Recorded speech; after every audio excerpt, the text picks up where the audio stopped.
Hey guys, it's Miss Arlequin, and tonight I'm going to be talking about some of the routines we're going to be following as we go about having independent reading during our ELA class this year. When you think about independent reading, one of the first things you probably think about is, why do people actually read? There's a lot of different types of readers in this world, and there are people who hate reading, and there are people who love reading, and then there are those in the middle who kind of fall in between. They don't love it, they don't hate it, or they only like it some of the times. In general, people do read for enjoyment. Sometimes, depending on what you're reading, you might be reading to learn about a topic. And one of the things that people who love to read are often reading for is because they like to put themselves in someone else's shoes. When you're reading a fictional book, you get to become that character and to live a life and an adventure that might be very different from your own. I know personally that's how I feel when I'm reading some of my favorite books like Harry Potter or The Hunger Games.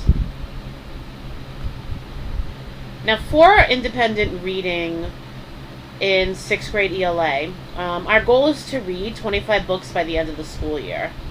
But for independent reading, those book choices are going to be up to you. You get to read basically any book that you like.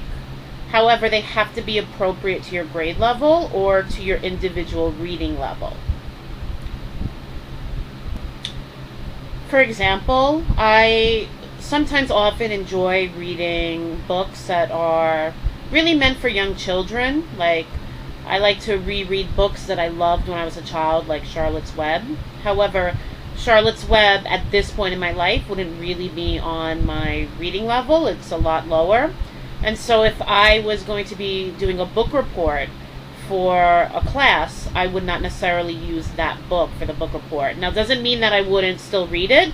You're free to read as many books that you want, but the ones that you choose to write reading responses for and to complete book reports for do have to be appropriate to your individual reading level. Now, you want to make sure that you are always carrying your book with you. So bring your book with you every day. Even though we might not have independent reading in class every day, you always want to have that book with you. And you want to make sure that you can read whenever you can. When you're done with a classwork assignment, that could be an independent menu activity. So you're done with your work, you put it in the inbox, and you spend the rest of class time with your independent reading book. You could do independent reading when a teacher is absent, and you want to make sure that you're reading every night at home. That's going to be our standing ELA homework assignment. We will have additional homework besides independent reading, but independent reading has to be done every single night. Now, what does independent reading time look like? Well, when we're reading in class, it should be silent. Your eyes should be glued to your book, not literally. There should be nothing else on your desk except your independent reading book and post-it notes. And choosing new books from the classroom library should be done quietly. This is not a place to stand and talk to your friends. The only other thing that you would possibly be doing during independent reading time would be if you had finished a book and you were working on a book report. So it's really 3 things during independent reading time: reading, choosing new books, working on book reports. Now, our classroom library is full of a lot of books, and there are some rules that have to be put into place in order to keep that classroom library neat, organized, and make sure it doesn't get run down. You want to always sign your book out on the class sign-out sheet. Now, books from home or any other library do not need to be signed out. It's only if you're borrowing a book from the classroom library. And you want to make sure that you always return your book to me before you choose a new one. You also want to make sure that you only take out one book at a time. I know that there's a lot of books that are probably going to interest you. You might have a difficult time choosing, especially if you're an avid reader. However, we do have to limit it to one because there are a lot of students in my class, and we want to make sure that there are as many book choices available for you as possible. So we don't really want to get in the habit of hoarding books at home. If you have 3 books taken out and you're only reading one of them at the time, then those 2 other books are just sitting there in your house, not doing anybody any good. We want to keep the library neat and organized. So when you return a book, you want to make sure that you place it back in the correct place. So the book should be labeled with the genre, and you want to make sure that you find the correct shelf or bin. Now, if the book isn't labeled, then give it to Miss A, me. Or if you can't find the correct bin or shelf, you also want to make sure you give it to me. Don't just put the book back anywhere, because we don't want to find the Captain Underpants books over with the vampire fiction, because anyone who's looking for a vampire book is probably not looking for Captain Underpants. Remember, independent reading time should be fun. If a book you're reading is torturing you, choose something else. There are way too many for you to have to suffer with one that you hate. Now, let's talk a little bit about choosing a just right book. I want you to think about how you decide what movie to see. There are a lot of different ways to choose a movie. Some people just pick something based on the movie trailer. They see a really interesting movie trailer, it catches their interest, and they decide to see the movie. Some people use recommendations from their friends. Some people read movie reviews. Some people only go to movies that are based on things they already know, like comic books or TV shows that are turned into movies. Choosing a book is really very similar to choosing a movie that you want to see. One of the first things you want to do is look at the cover and the title. I know a lot of people say, oh, don't judge a book by its cover. But, I mean, in a way, you're going to look at the cover first and form some kind of an opinion. Now, obviously, you don't want to assume that a book is boring just because the cover doesn't look that great. However, if you see that the cover has a cowboy and a horse on the front and you absolutely hate Western books, it might not, that would be the first clue that that might not be the best choice for you. When you look at the cover, notice things that stand out to you. Does it look interesting? What kind of predictions about the book can you make? Next, I would flip through the book and look at the font size, how long it is, and text features. Things like, is it a comic book? Is it an illustrated novel? Is the font really small? How long are the chapters? Am I comfortable with these features of the book? Is the size of the font and the length similar to other books that I read? The smaller the font, usually the more difficult the book. Check for any unique text features. So if you open it up and you see that it's written in comic book form, you're going to have to read that book differently than you would a regular novel.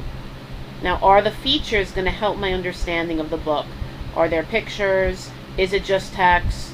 Is this a just right book for me, just based on the way that it's structured? Read the blurb.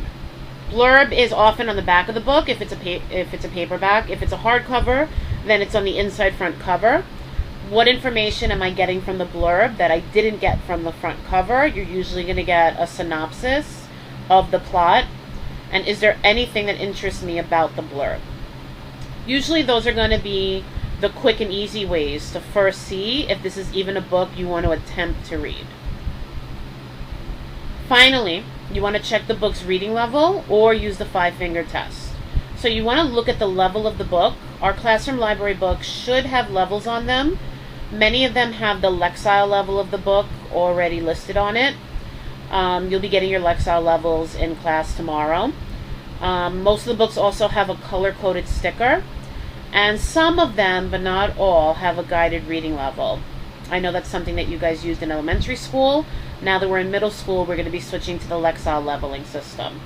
Now, if the book isn't leveled, or you're unsure if the level really is right for you, pick a random page and see if there are 5 words that you don't know on it. That's called the 5-finger test. What you do as you're reading that page is you hold up fingers whenever you get to a vocabulary word that you don't know. So when you are reading and you find one word you don't know, you hold up 1 finger. 2 fingers for the second word you don't know, and so on. If you have no fingers, that might be a sign the book is too easy. 1 finger is easy. 2 fingers, it might be the perfect choice. 3 fingers, you might need help, but you could give it a try, especially if it's a book you're really interested in. 4 fingers means the book is tough to read, and you're going to want to ask an adult to read it with you. And 5 fingers means that it's probably too difficult to read. Again, you can ask an adult to read it with you or try a different book. Now, if you're holding up 5 or 4 fingers, does that mean that you can't read the book? No, you can always read any book you want. This is just a way to see if the book might be too difficult. And if you've ever read a book that's too hard for you, you know that it does take some of the enjoyment out of it. And I want to remind you that independent reading time is supposed to be fun. It's not supposed to be torture. You want to build up to those more difficult books and not overstrain yourself. It would be like if you just learned how to ride a bike and you decided that you were going to do a flip, 2 flips in the air. Even though it's something you're not ready for, you're probably going to end up getting hurt and you'll never want to go bike riding again. And we don't want that to happen with reading. We want to become lifelong lovers of reading. Alright, so one of the things that I want you guys to start to realize is that everything that you do in this class goes into the way your ELA grade gets formulated. And independent reading is no exception. Independent reading is not a free time, it's not a waste of time, it's not a time to do nothing. During independent reading time, I will be meeting with students and observing your reading, and you will get a grade for the marking period based on how well you are conducting independent reading. And so here we have the rubric that I'll be using to grade you. This rubric is going to be shared with you on Edmodo, so you can refer to it at any time. To get a level 4 for independent reading, you are reading the whole time with the exception of choosing books and working on book reports. That counts in this category as reading the whole time. You stay in one reading spot the whole time, so you're not getting up and constantly wandering around the room looking for books, quote unquote. You read quietly and you respect others, so you're not making faces at your friend across the room or passing notes or being silly. You're totally absorbed by the book. I can completely tell after 13 years of teaching when somebody's into the book they're reading and when somebody's faking it. Again, you should be choosing books that you like, and so you should want to use this time to read it. You're using the reading strategies that good readers use, so you're making predictions, you're asking questions. If you don't understand what you're reading, you're stopping and you're rereading. And you have a reading plan and you choose your books carefully. I can see sometimes students go over to the library and they just grab a random book off the shelf and sit down. That's usually the sign to me that that person doesn't really like reading and they're not really putting effort in, which I don't approve of. Now, every year I have students ask me how much they should be reading each night. As a general guideline, I'm going to put on the homework board that you should be reading for about 45 minutes. Of course, more reading than 45 minutes is better. Anything more is going to be better. But to say how much reading actually takes place in a 45-minute period is not really a simple question. And it has to do with your reading pace. Now, what affects a person's reading speed is their book choice, if they've chosen fiction or nonfiction, their interests, the reading level of the book, their reading level, and then the book level, your reading stamina, and that has to do with how long you're able to sit in one place and read quietly without getting antsy.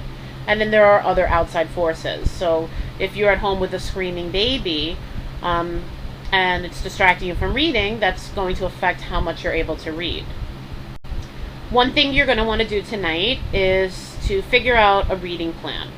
So in your notes, I want you to write down my independent reading pace, the starting page and the ending page, total pages read in 15 minutes, and then once you have that number, you're going to calculate your hourly page rate and your weekly reading rate. So what I'd like you to do is to use either an independent reading book that you have, or you can use the short story that I posted on Edmodo. I want you to time yourself reading for 15 minutes. When the time is up, write down your ending page. Then add up the total number of pages.